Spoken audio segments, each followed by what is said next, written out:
Okay, hey everyone, it's a little dark, but right now I'm going to do it's a blog I've wanted to do for a long time. It's on my favorite restaurants in all of Japan. And I've been to a lot. I've been to a lot of restaurants, and to boil it down to these couple of places has been very, very difficult. But I've finally done it, and I hope that you guys like the blog. If you have any questions, you can always message me on YouTube. And if you want to check the places out, I will try to put as many Google Maps links as I can, or everything else that you can get info on. So I hope you guys like the blog, and it's my favorite restaurants in all of Japan. So today we're at Otoya, and Otoya is a chain restaurant. It's like a cafeteria style, and cafeteria prices, but in like a date environment, so it's really nice. I'll show you the environment. You see, it looks very nice, the environment. So the menu is even nicer.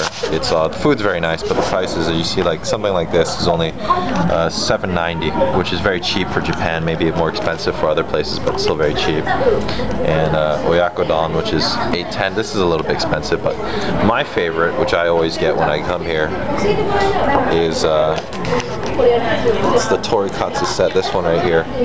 This is only $7.80, and you can get it supersized, so it's big enough for me, and also it's very tasty. It's very cheap, so the food here is very good for that.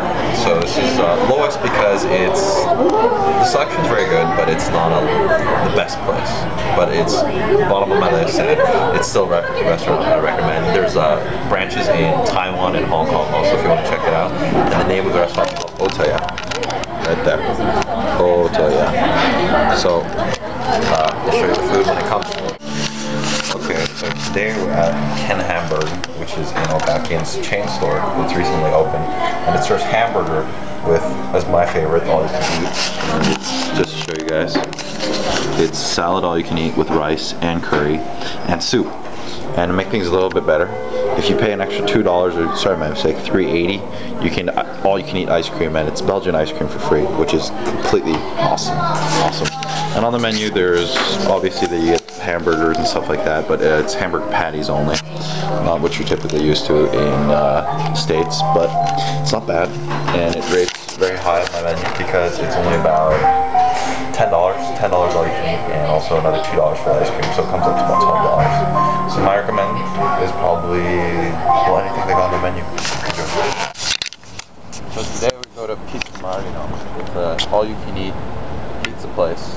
Not pizza, but salad, which is really important. $20, so we're gonna go in and see. Okay, so today we're at Pizza Marino. It's about $16. No, Cowdy, you have to do it that way.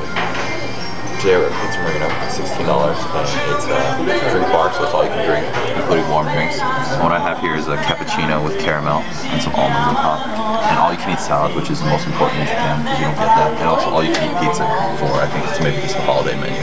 But we have pasta also coming along, and we have dessert also. So for $16, it's a very nice place because it's a family restaurant, but it's also a great date restaurant because the environment's very nice. So this is on my list.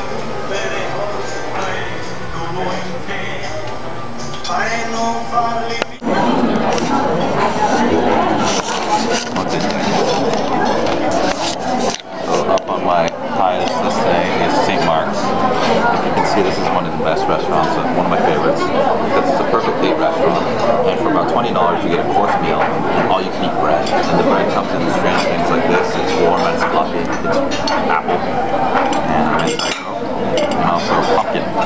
So this is very high on my list because it's a great date place, and that's all you can eat. Those are nice. I didn't really get a chance to do this one, but the second number 2 is Mickey. Mickey, I didn't get a chance to go there because it was still the Japanese New Year in Japan, so I wasn't able to go there. But it's an awesome restaurant, and one of the reasons why it's number 2 is because the food's cheap and the company's always welcoming. Mickey is a sort of a dive, really, but it's my favorite restaurant simply because I can get a really big meal, and my portions I prefer really big because I'm a big guy.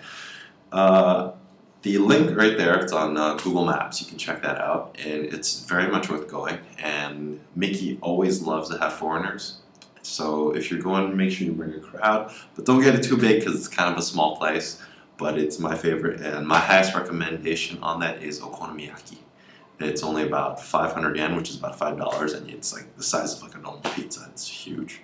So that's number 2. The only reason why it's number 2 and not number 1 is because number 1 serves food a little bit faster, and at Mickey you gotta wait a little bit. It's typically about 25 minutes, sometimes like 20 minutes for a plate. So it takes a while, but it's great food. So the reason why I put it at number 2. This is number 1. This is Tenka Ippin. It's the best restaurant, my favorite restaurant in all of Japan. Food's quick, food is great, price is great. And just to be nice to all of you, you've actually been in the very first one. It's a chain restaurant, and the chain goes even all the way up to Hawaii. That's how popular this ramen restaurant is. It's called Tenka Ippin. And today we're at the very first restaurant ever built. Before, it used to be a cart that you see over there, and then now from a cart it's gone to many restaurants, and this is the first of the very many restaurants that we're waiting today. It's December 30th, so there's quite a long line. We'll see how it goes.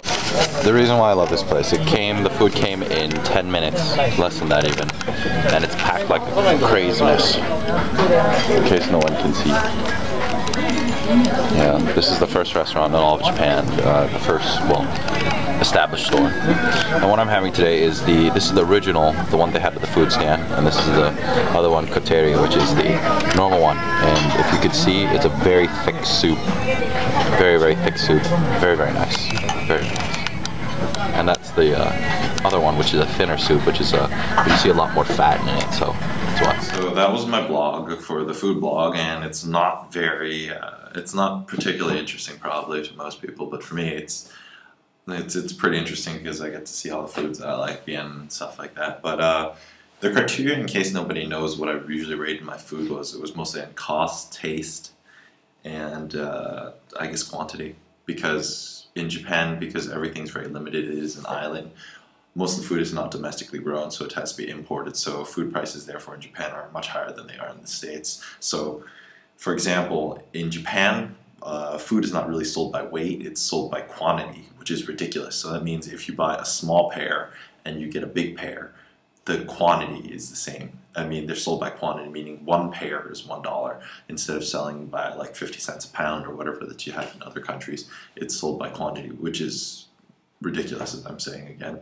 So because of that, food prices are driven up very high, and so to compensate for that, Japanese typically garnish food and they make it very nice, etc. So you have like flowers carved out of carrots and stuff like that, but it doesn't really add anything in sort of substance-wise in terms of a meal.